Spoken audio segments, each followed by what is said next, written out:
Salut à tous, on se retrouve aujourd'hui pour une nouvelle interview et cette fois-ci je suis en compagnie d'une joueuse, non une joueuse Halo, mais une joueuse d'une autre plateforme qui est sur PC principalement. Salut à toi, peux-tu nous présenter ton prénom et ton GT s'il te plaît? Bonjour, donc Erilise Gwendoline, joueuse semi-professionnelle, on va dire ça comme ça, depuis un petit peu moins d'1 an chez Fureur sur Counter-Strike Global Offensive.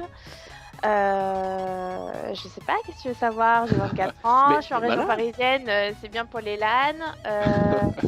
Au niveau du palmarès, pas grand chose encore, même si je suis sur CS. Attends, commence pas à gratter mes questions après, sinon je vais faire quoi là? Oh, mais c'est pas drôle! Non, mais t'habites à Paris maintenant, mais t'es originaire d'où? De Limoges. De Limoges. De la Haute-Vienne, de la campagne, des vaches limousines, et voilà. J'ai rien contre Limoges, mais quand tu dis Limoges, ça fait pas rêver. Hein.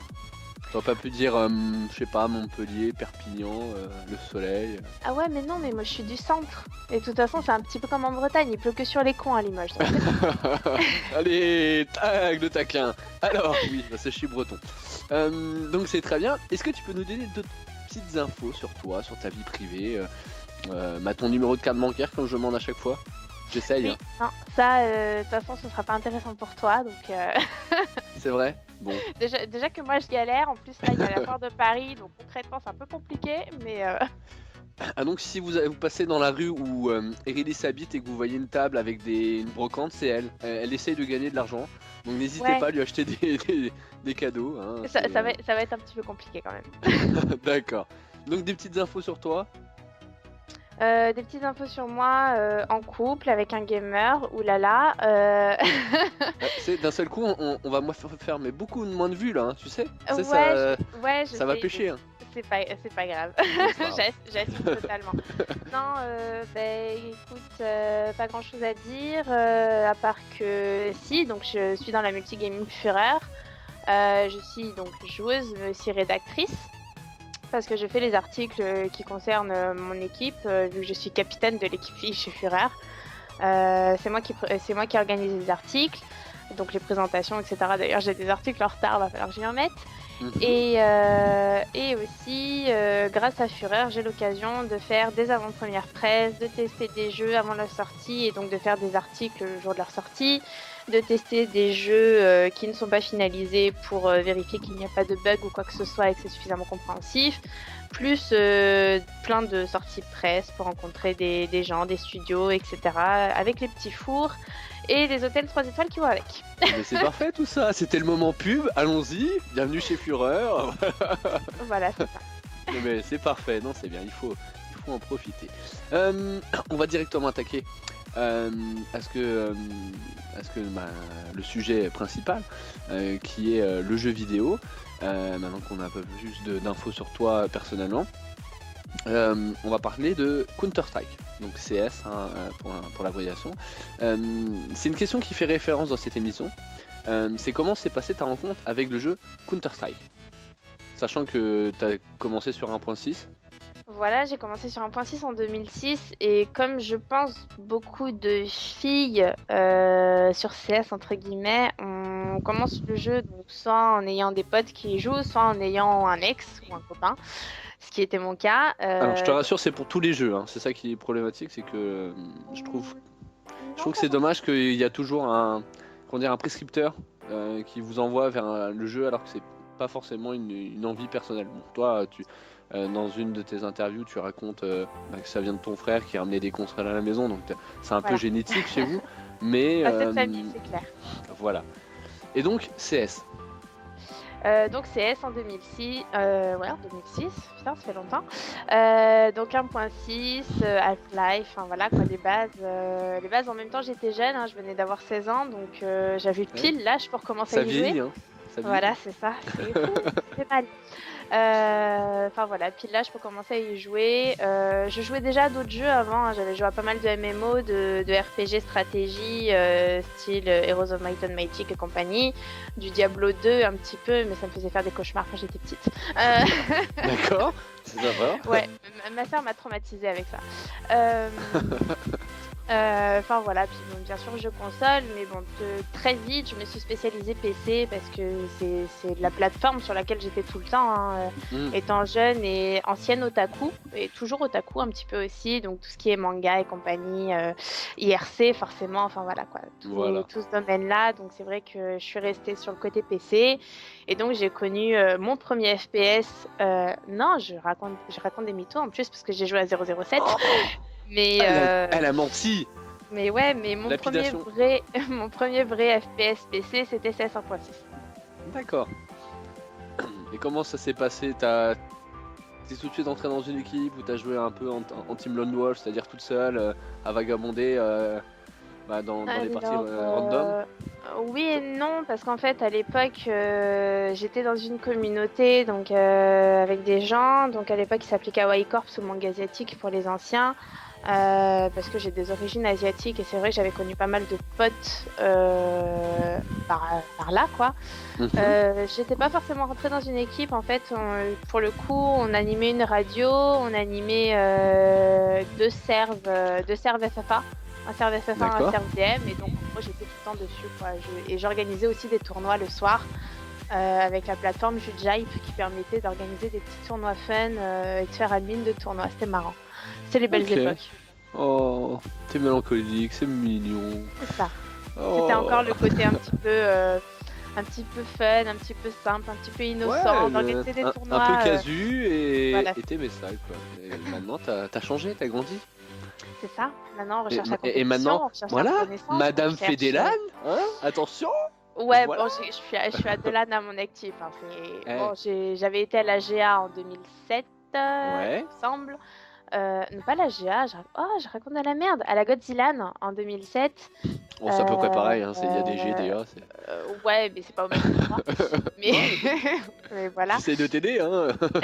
Non, mais c'est pas grave, je me tourne toute seule, ça ira. D'accord.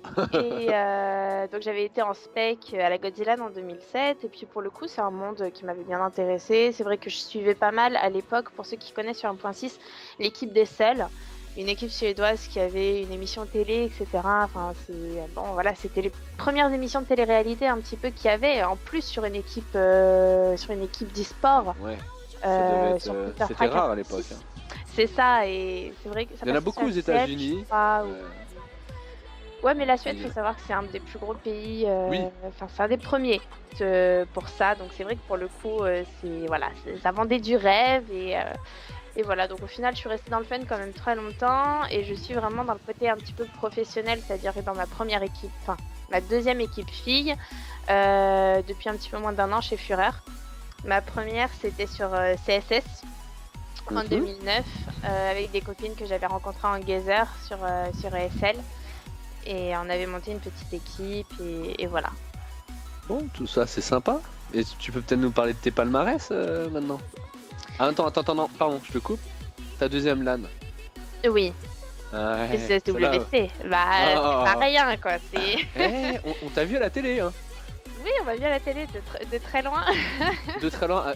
Attends, tu peux me couper si je me trompe, mais c'était M6 ou TF1 qui avait fait un reportage justement sur les compétitions, première compétition. Je crois que c'était. Je me demande si c'était pas TF1 où ils avaient fait justement, ils parlaient d'une équipe féminine, première équipe féminine.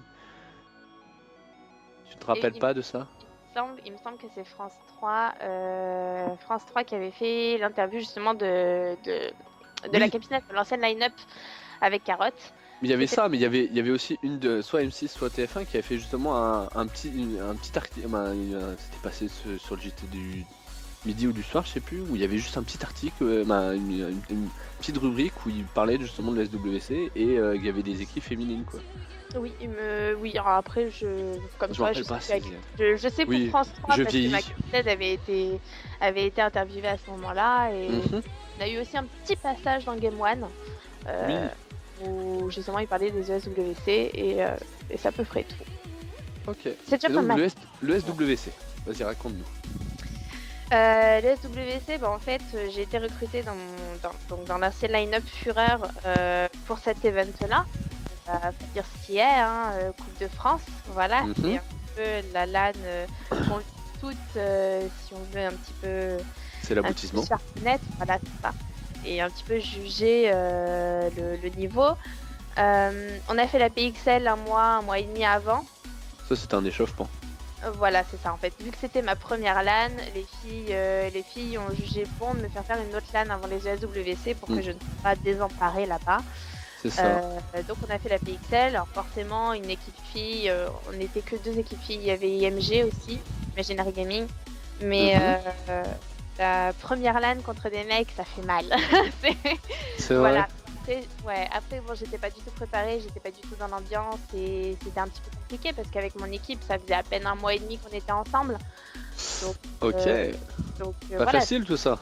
voilà, tout est arrivé très vite, peut-être un peu trop vite, mais après, voilà, c'est un coup du sort. Hein. Tout est parti d'un pari à la base. De rentrer dans une équipe féminine, c'est parti d'un pari, je tiens à le signaler. Hein. Évite de faire trop de paris, hein, ça peut mener à des choses sympas au final. Ben, en fait, ouais, c'est avec le chéri, on s'est dit, vas-y, chiche, on s'est dit ça avant l'été, chiche, à la rentrée, tu cherches une équipe et tu fais les ESWC. Donc je me laissais un an à la base, j'étais partie pour plutôt faire les ESWC 2015.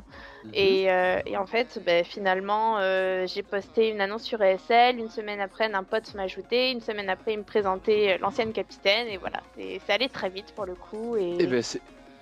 tu peux pas trop te plaindre, hein. Au final t'as fait le SWC, voilà quoi, c'est... y en a beaucoup de joueurs, hein, maintenant pour faire la différence, parce qu'on va y arriver à un moment ou un autre, il y a beaucoup de joueurs qui rêvent de faire le ESWC, pardon, et toi, d'une annonce, paf, madame est propulsée et se retrouve... Donc tu vois, c'est... je trouve ça assez gratifiant. Ça m'est un peu arrivé sur un plateau, hein, c'est ce que je dis, voilà, ça m'est arrivé sur un plateau, tout chaud un petit peu, et puis voilà, franchement c'était sympa. D'accord, avec la coupe de champagne et puis les amuse-gueules quoi. Ouais, voilà, c'est ça. Ouais, c'est ça. Oh voilà, qu'est-ce que c'est? Bah c'est parfait. Ton palmarès, on peut y arriver, même Donc, si tu me dis que t'as fait que de LAN, mais t'as dû faire des compétitions online aussi un peu. Alors très peu pour le coup parce que sur CSS je suis pas restée très longtemps parce que quand on devait reprendre une grosse équipe anciennement Gigabyte avec des mates ça s'est pas fait pour des raisons perso. Franchement j'ai pas un palmarès de ouf sur le net. J'ai fait très peu de tournois et c'était plus des tournois fun. On a fait les qualifs Katowice il y a pas longtemps. Bon forcément on n'est pas passé parce que c'était une qualif en mix. Mais voilà, et puis en LAN, donc à la PXL 41, on a fait top 3 amateur. Bon voilà, c'est mieux que rien, mais c'est pas génial non plus. Et aux SWC, on a fait avant-dernière, donc en fonction de comment ça se calcule par rapport au round mis, etc., au point marqué. Enfin voilà, on a fait... Bon, c'est pas mal, hein. Bah, c'est pas mal pour une première, voilà. Après le tout, voilà. On s'est donné, on s'est amusé, on a profité parce que vraiment c'était l'intérêt pour nous, c'était de profiter au maximum. C'est voilà, on a quand même une grosse fierté, c'est d'avoir battu Millennium. Il y a des matchs qu'on n'aurait pas dû perdre avant, mais c'est vrai que Millennium. Ça peut faire un tatouage. Non, quand même pas. Ah bon? Moi je me suis tatoué tous les GT et les noms d'équipes que j'ai battus en LAN. Hein. Oui, bien sûr. Mon tatouage, il a même pas une semaine, c'est une hirondelle. On va s'arrêter là. D'accord. Bon, bah, happy birthday pour le premier. Hein. Va falloir fêter ça maintenant, ça sera dans un an. On se revoit? On se refait une interview dans un an? Voilà. Bah, de ton tatouage. Peut-être en live pour le coup, aux SWC. Oui. Ouais, bah, je pense que je te regarderai, je resterai chez moi à boire une bière tranquillement. Ah ouais, non, d'accord. C'est quoi ce journaliste en carton? Un breton. Et donc, on va passer directement à une question que moi aussi que j'apprécie dans ce type d'interview. C'est quel est ton pire souvenir et ton meilleur souvenir sur CS? Mon pire souvenir et mon meilleur souvenir. C'est un peu compliqué. Mon pire souvenir sur CS, je pense. En fait, c'est pas un pire souvenir, c'est un gros regret. C'est d'avoir arrêté la compétition sur CSS avec mon équipe de l'époque. d'avoir arrêté pour des raisons perso qui n'en valaient pas la peine. Je pense que c'est mon pire souvenir parce qu'en fait, c'est un gros regret. C'était un homme, c'est ça? Oh, le Voilà, salaud. c'est ça, voilà, un con. Petit message à toi, Donc voilà, hashtag, c'est ça. j'ai pas la haine contre toi, mais je te défonce quand même si je te vois. Allez, Non, quand voilà. même pas. Bon, voilà, après, c'est une Non. erreur de jeunesse, on dira ça comme ça. Et, Et voilà, donc ça c'était ton pire, c'est d'avoir arrêté à cause et d'une voilà, personne qui n'en valait pas la peine. c'est ça. Et mon meilleur souvenir, il y en a deux. Mon meilleur souvenir, c'est. Il y en a deux, tu racontes que la moitié d'un alors, hein. Non, je déconne. Non, non, j'en ai deux. Mon meilleur souvenir, bah, forcément, les AWC et d'avoir battu Millennium. Oui, Parce que comme je disais avant, dans le début de l'interview, quand on discutait un petit peu et qu'on racontait notre vie, les filles de Millennium, c'est des noms, hein, c'est les filles d'1.6, c'était un oui. petit peu mes idoles, entre guillemets, quand je commençais CS 1.6 et que j'étais que pour le fun, je les suivais quand même de loin. Et ça fait plaisir en fait. Même si on n'a pas forcément fait de résultats, c'est vrai que pour le coup de battre ses anciennes idoles ou de jouer, ne serait-ce que contre elles, et de se dire c'est pas grave si on perd, mais je donnerai tout et je mettrai le maximum de rounds et de voir qu'au final tu gagnes, c'est quand même une grosse fierté et ça fait du bien quoi. Faut être franc. Et mon deuxième, c'est cette année, j'espère le refaire l'année prochaine, c'est d'avoir rencontré le staff d'eSport Téléthon et d'avoir participé avec eux pour faire un stream, pour jouer contre eux en fait, pour streamer pour le Téléthon, pour essayer de D'accord. rapporter des dons. Donc cette année c'était pas génial, on fera encore mieux l'année prochaine, mais enfin c'est en 2015. Mais voilà, c'est une Donc, cause qui au final est très importante et voilà, j'étais fière d'y participer. bon, c'est très honorable pour toi, donc n'hésitez pas à faire des dons sur le Twitch d'Erilis, hein. Je pense que ces dons, tu les donneras à cette association. Alors je participe donc avec l'eSport Téléthon et avec Pascal. Là j'en ai discuté avec Pascal justement, j'aimerais faire une don d'une partie de mes dons, oula c'est redondant, à une association contre le cancer parce que c'est Ouais. une épreuve que j'ai vécue dans ma famille il n'y a pas très longtemps et qui a laissé des marques. Et j'aimerais beaucoup essayer de faire quelque chose pour ça. Enfin, c'est vrai que pour moi, l'e-sport et le jeu vidéo, c'est du partage, hein, c'est du divertissement. Donc si je peux partager, si je peux aider et si je peux donner, je le ferai. Ok, bah c'est tout à ton honneur. Je trouve ça très honorable, donc j'espère que ça fonctionnera et que tes dons permettront de faire avancer les recherches. Revenons à une question assez basique, mais quel est ton parcours pour arriver à ce niveau de jeu, c'est-à-dire de pouvoir intégrer une équipe, on va dire semi-pro, et pour pouvoir participer aux plus grandes compétitions françaises? As-tu un parcours spécifique ou c'est vraiment que tu as appris par toi-même grâce aux autres, quoi? Un peu les deux en fait. C'est beaucoup d'investissement personnel forcément. C'est de se garder du temps pour jouer, c'est de se garder du temps pour s'entraîner et c'est de se garder du temps pour regarder. Surtout que depuis quelques années avec HLTV et maintenant le stream, c'est vrai que pour le coup, regarder c'est une grosse partie de l'apprentissage. Regarder des streams, regarder des grosses équipes, essayer de comprendre, y réfléchir.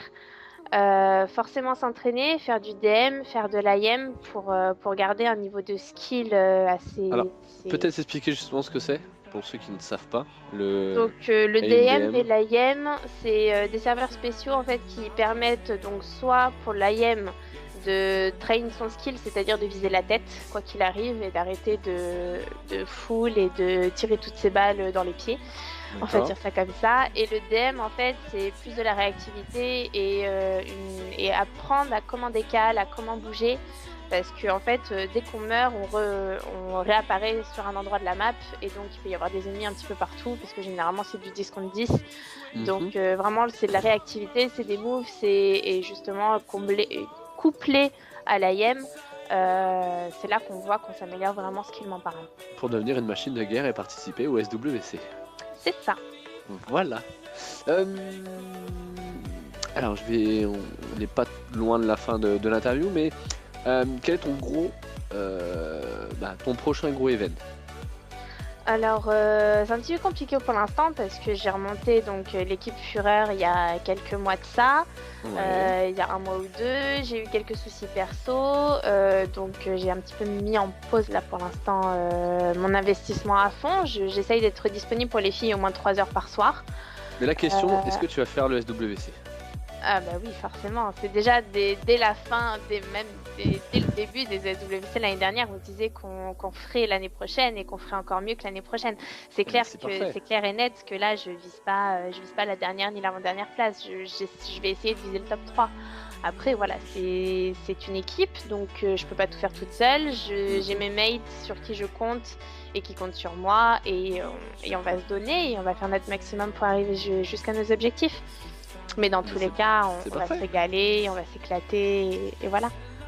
Mais je serai votre premier grand fan et je regarderai avec plaisir vos matchs. Ils ont intérêt d'être retransmis hein, parce que voilà, j'en ai marre de voir que des mecs jouer C'est vrai que un pour peu le tout. coup, les SWC l'année dernière, c'était pas Ouais, très bien retransmis les matchs féminins. ouais, c'est ça Peut-être que je l'année trouve prochaine, dommage. qui Et sait? même, comment ça s'appelait Carotte qui se plaignait justement que quand tu étais à Oui, l'ESWC, il y avait plein d'écrans mais qui servaient à strictement rien au final à part mettre des scores. c'est Alors que ça. En les scores, fait, tu peux les même voir sur ton nous, téléphone en ligne, tu vois, c'est. voilà, mais même nous qui étions en attendant nos matchs ou même après en ayant fini notre compétition, si on voulait regarder certains matchs, c'est soit fallait se mettre derrière les joueurs et forcément un petit peu les emmerder, parce qu'il faut être Oui. franc, hein, c'est pas forcément agréable d'avoir quelqu'un dans le dos quand tu joues, parce que sur 4, 5, 6 écrans, il n'y avait qu'un seul match qui était rediffusé, donc c'est un Ouais. petit peu dommage. C'est bien de garder un gros écran pour le gros match, mais de garder 2, 3 petits à côté pour en voir d'autres, c'est pas plus mal. Et puis c'est intéressant de justement, pour en revenir à ce que je disais avant, de regarder les styles de jeu des autres, de regarder les moves, de regarder les réflexions pour justement apprendre et s'améliorer. Ok, bon, bah, on verra ce que ça va donner cette année.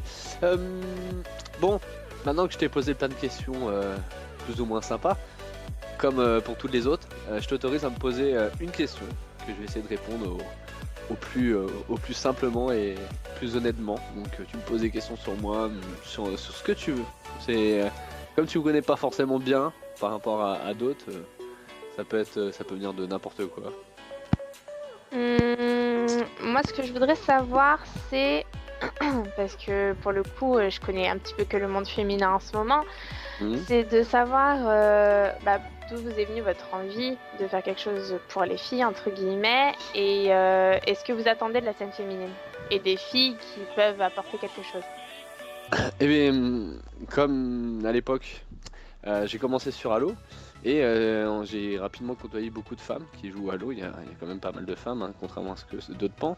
Et en tant que joueur et ensuite en tant que manager de la section Halo chez les KFR, donc Catherine FR, peut-être que tu connais sur CS, on a eu quelques équipes. Ouais. Euh, on a eu la chance d'avoir le premier T8 féminin, donc les premières équipes féminines, c'est-à-dire c'est du 8 contre 8, bon, comment dire, un type de gameplay bien différent, mais moi j'avais beaucoup de plaisir à coacher des filles, à les encadrer, même si il y a un peu plus de cripage de chignon qu'ailleurs, mais c'est ça qui fait aussi votre charme, c'est que vous avez cette volonté toujours d'avancer, cette organisation, cette facilité d'écoute entre vous et vous avez une confiance. En fait, vous avez une façon de voir le jeu vidéo qui est totalement différente de l'homme, on va dire.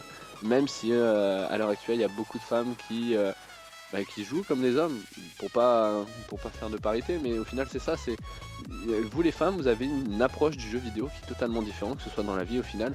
Mais que dans le jeu vidéo c'est différent et je trouve que c'est très complémentaire et on en parlait juste avant l'interview mais je trouverais bien voire même très bien dans le futur c'est qu'il y a beaucoup d'équipes mixtes parce que pour moi une femme et un homme c'est très complémentaire surtout dans une équipe où il doit avoir un gros team play et une femme a plus facilement les épaules pour gérer certaines situations qu'un homme et à une façon de voir les stratégies et puis surtout comment dire, le team play de l'équipe adverse qui peut être bah, un bénéfice pour ses coéquipiers qui peut rapidement trouver une solution alors que certains hommes ils sont obligés de plancher sur des stratégies. Pour moi, sur le long terme, il serait plus adéquat d'avoir des équipes mixtes que des équipes hommes-femmes qui s'affrontent quoi.